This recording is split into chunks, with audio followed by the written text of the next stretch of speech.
What's up, you guys? Carter here from Part-Time Overland. Pardon if there's any background noise. There's some construction going on and it's windy out and stuff. I'll try to use some AI magic to sort of clean this up. So anyway, hopefully the audio is good. Now, to the point of the video. I have had a check engine light on this fine 4Runner here for probably like 2.5 years. It's a code P0420. Amen. Amen.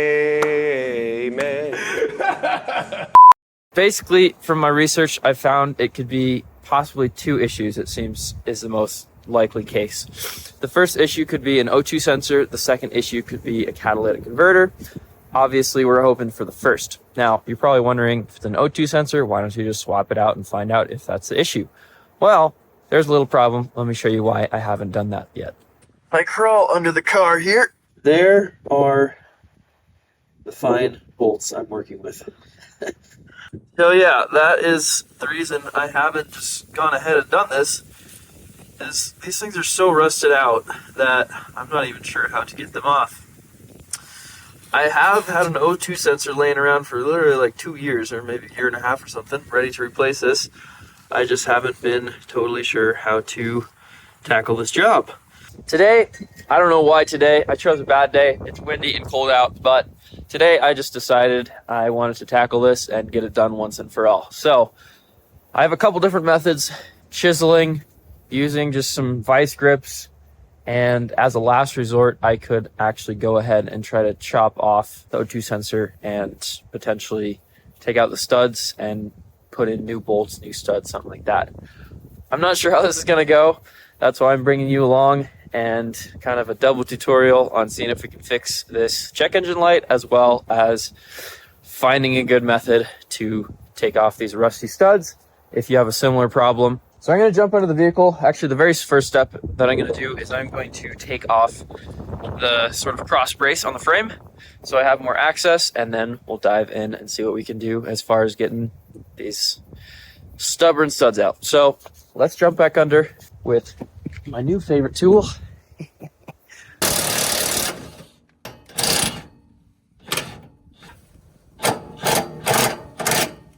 Just gotta undo this clip.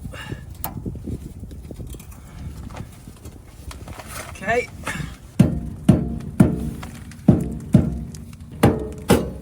Woo, there we go.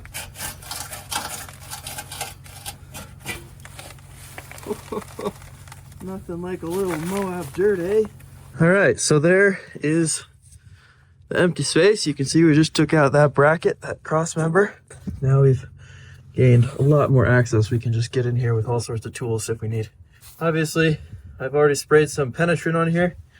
I just got this deep creep, or you can use PV blast or whatever. I don't think it's gonna help too much, honestly, but I think my first plan of attack is literally just coming in here with these things and trying to get these nuts off. They're just so chewed down. I mean, they're almost non-existent anymore. So we're gonna try these first. I don't have too much faith in this method, but we'll try it and move on if that doesn't work. Okay, I think that's doing about 0.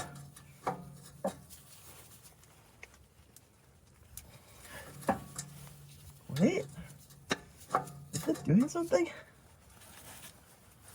I can't tell if that's turning it or not. No way. No way is that actually working. I think this is actually working. It's slow, but I don't mind slow.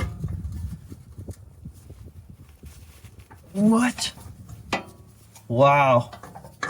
I'm so impressed, you guys. This is actually taking it off. 1 millimeter at a time. All right. I don't know how well I'll be able to do this, but I'm gonna try to get a few of these by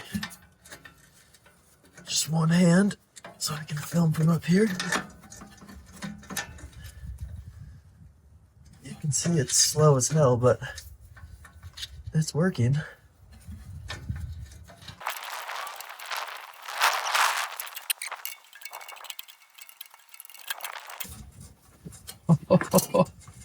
No way. Nut number 2 is off. Okay guys, so our O2 sensor is free. We can just let this hang. I'll just set this on top of the exhaust for now. And our next step, this around here is actually our old gasket. You can actually see it's kind of coming up. We'll just get in here with a screwdriver and wiggle this out like so. And there it is. It's totally falling apart. Yeah, this is our mating surface, and honestly these studs aren't even in that bad of shape. I might try to get like a, I don't know what you call it, a reamer or something, just to make those threads nice again. But I think I'm just gonna try to leave those studs in there. We'll obviously clean up this mating surface, probably just with a little razor or something. And then the only other thing is, I think we can just disconnect this. We just gotta push this in and then pull out this tab. Let me see if I can do that. Pushing in this tab. Oh god. Almost busted my hand open. We got it though. Well, here you go. We have our carnage. This is the old O2 sensor. You can see there it's pretty dirty. If you ask me, I'm sure it's the original one. Here are the studs, or sorry, not the studs, the nuts. You can see those are completely destroyed. I mean, there's like a 0.5 millimeter of material left. But yeah, honestly, I'm surprised at how easy they came off relatively. I'm very thankful they came off that easily. Now, unfortunately, I was being a little silly and I'm not totally prepared for this job. I have the new O2 sensor, but it's actually over in my storage unit. I just put it there because I'd had it so long and I didn't think I'd be doing this job for a long time. So I'm gonna have to run over to my storage unit, but that's no issue. I'll just go run over there, grab the sensor, and keep filming when I continue. So see you guys in a sec. All right, you guys. Well, here is a little comparison between the two sensors. Try to guess which is which. Now, clearly, this one is the old sensor right here. And you can see, I mean, I'm sure this is the original one. It's just all gunked up, super black. If you look at this one, you can actually see it's a bit different. The sensor's not as long, and if you look at the shape of that versus this, it's actually not the same. To be honest, I've had this thing for so long. I think I probably got it about 2 years ago. I don't even remember where I got it. Just looking online now, I think I found one that's pretty similar. It claims it fits on the 4Runner, and I'm sure it will. If you look at this gasket, how this thing fits over, you can see these holes line up, but you can see there's a bit of extra wiggle room. These aren't just circular holes. They have a bit of kind of adjustment possibility in there. I think it should be fine, even though this thing isn't long and it's not the exact same shape. That's what she said. In any case, we'll put this on, and I guess if for some reason it doesn't work, at least now we have the main problem gone, which is we have those rusty bolts off. So it'll be easier to replace. Now, I also did pick up a few pieces of hardware. The first one is this metric die. Like I talked about before, I just wanted to go ahead and clean up those threads on the studs, so the new nuts are going to go on a lot easier. And by the way, if you're wondering what thread size this is an M8 by 1.25 thread pitch. This is a super common thread size on these Toyotas, so it'll be useful in this case, and I'm sure we'll use it again in the future.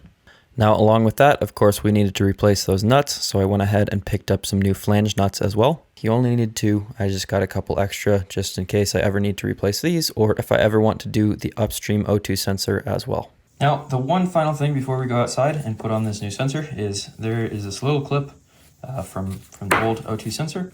I gave it a couple tries. There's this little tab in there that theoretically it looks like you can get a screwdriver or something and pry that up and then this would come off, but this seems to be stuck in there. It's also kind of broken. It has one of these tabs is broken off. So I'm just gonna leave that on there, not deal with it. And for the new one, I'll probably just end up using a zip tie and tie that down to its mounting point. All right, here we are back under the car. We're gonna do a couple things. The first thing is I'll just grab paper towel. I should probably use brake cleaner or something for this, but I'm just gonna use some anti-rust just to get a little wet. Gotta clean off the surface a bit.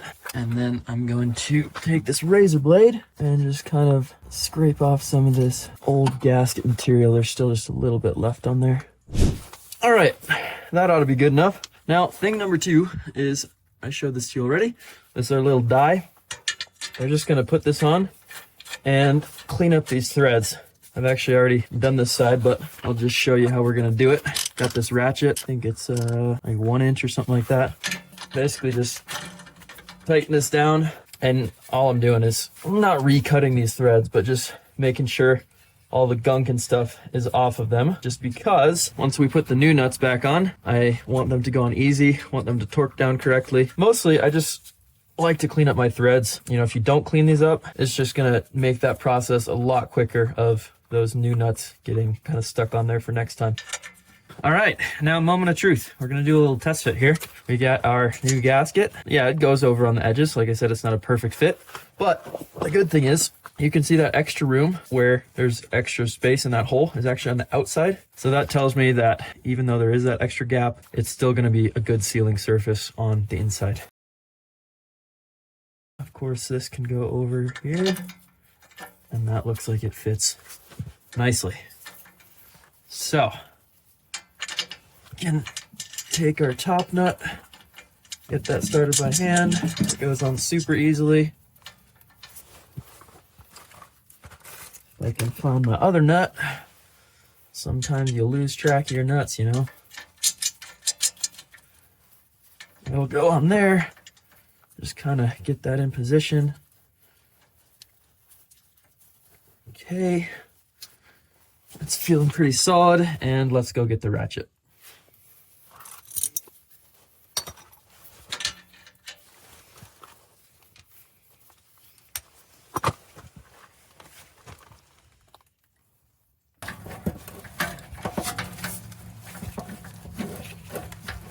I'm not really going to any torque spec on here. I'm sure there is a torque spec, but in this case, I just want to go nice and snug. I'm not worried about these coming off at all. And if they do, well, too bad.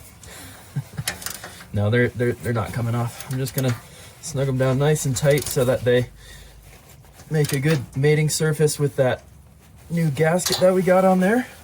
And that is properly snugged down. Now we can go ahead and grab our connection here. You can see it's just right there. Might need 2 hands for this. Nope, heard a little click, and that is snug. So here's our little dangly wire. We're gonna get this cross member back in, and then we can zip tie that back to that little kind of mounting hole.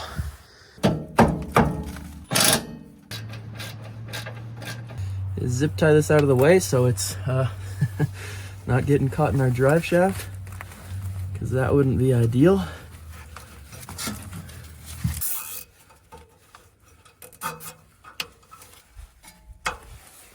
Boop. And job well done.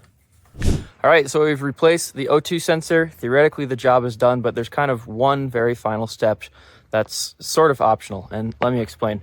There's sort of 2 ways of thinking about this.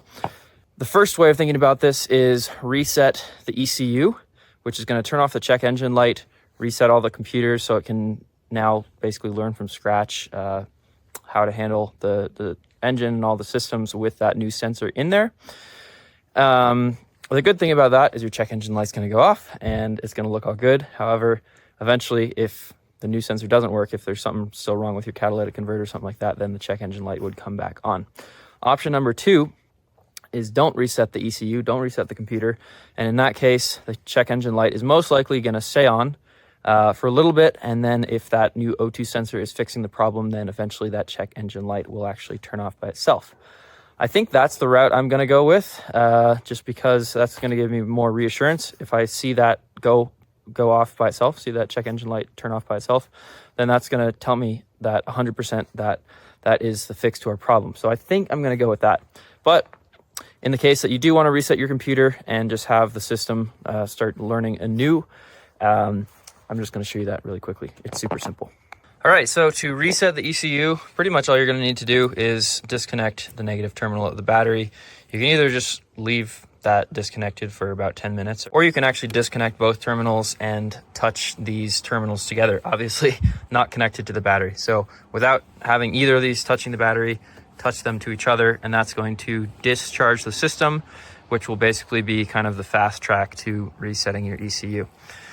So yeah, that's the way to do it. I've done that before. For instance, I reset the computer that way when I did my throttle body, when I cleaned that, and that basically allowed the whole system to relearn how the car should drive.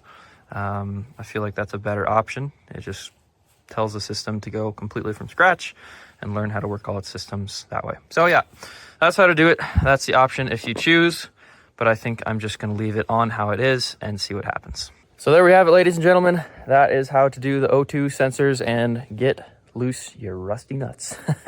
I think, honestly, the main lesson I learned in doing this is that I'd just been avoiding this thing for so long, literally because it looked terrible. And in my brain, I'm like, there's no way those things are going to come off.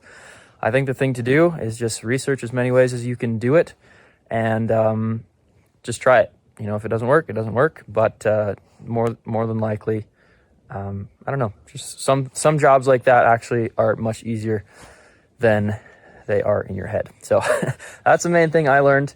Hopefully it was helpful. Hopefully you guys learned how to take off rusty nuts if that's your issue, and otherwise you learned how to redo your O2 sensor. Same thing applies if you want to do your upstream O2 sensor as well. Super simple, as long as it's not rusted on. So I'm going to quit yapping. I will give you a quick update if this check engine light turns back off, which fingers crossed it will. And if not, then we might be looking into a catalytic converter. So hopefully we don't have to do that. Anyway, guys, thanks for tuning in. Hope you learned something, and I will catch you next time back on the trails. Peace. Well, real quick, you guys, it is Carter here from the future. I think it's been about, probably a few months since I initially did that video and changed out that O2 sensor. Good news. I'm super happy about this. My check engine light turned off and stayed off. I actually ended up, I think I went into I have like a little scan gauge that allows me to turn off the check engine lights, check codes, stuff like that. So at some point I kind of got fed up and realized it probably wasn't gonna turn off, at least. Yeah, I was just impatient basically. But I ended up turning it off and it hasn't come back on. So that confirmed that was the issue, and I had, like I said, just been avoiding replacing it for so long because I just didn't know if I could, honestly. So I'm super stoked about that. If you have the same P0420, I would highly recommend this as your first step to check if that fixes the code. I would say most likely it will. Part of the thing for me is there is so much information on all the forums and so much kind of conflicting information. Some people were saying it's the catalytic converter, and some people are saying it's the O2 sensor, and there are even other answers. But this is the most straightforward thing. It's easy. A new O2 sensor is maybe $40-50, and if you live in a drier place than I do, then it's going to be even easier to switch out this O2 sensor. So that's the update. No more check engine light, which makes me very happy because that had been on for a very long time. And I'm going to shut up now because this video is getting a bit long. But thank you again for tuning in. Hope this video helped. And as always, I will catch you next time back on the trails. See you guys later.